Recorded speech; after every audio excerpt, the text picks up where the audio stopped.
Why is it that we're still importing oil when we've got the world's third biggest supply? Why is it we can't export our natural gas? I think that was perhaps the single stupidest thing I ever heard a politician say. Your federal government spent $6,000 of your family's money going over their budget. They've squeezed the taxpayer out of every last dime, and they're still $62 billion short. It's worse than that, because I suspect that the true picture is a lot more dismal than we know. Poilievre has heard in his thousands of event interactions with Canadians in industrial settings, in manufacturing settings, in academic settings, so that he could inform himself about the true situation that's facing Canadians struggling to make ends meet, despite their best efforts now, which is a dismal reality in Canada with its excessive housing prices and diminishing economy.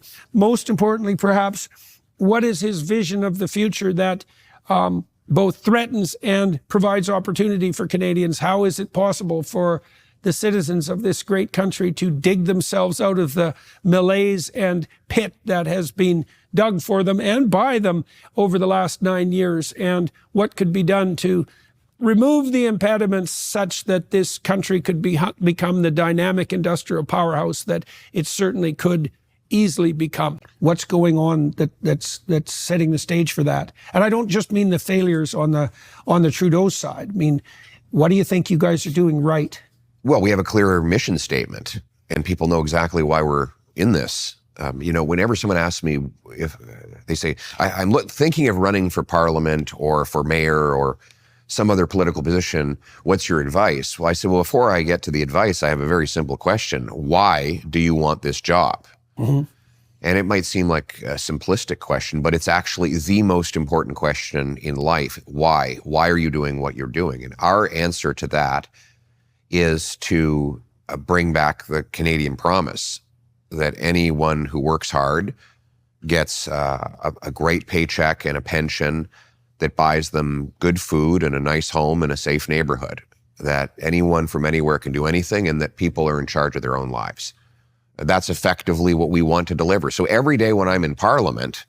So that's a very local vision in a sense, right? It doesn't have the grandiosity of an international utopian vision, for example. Well, maybe it's very down to earth. I think people are sick and tired of grandiosity.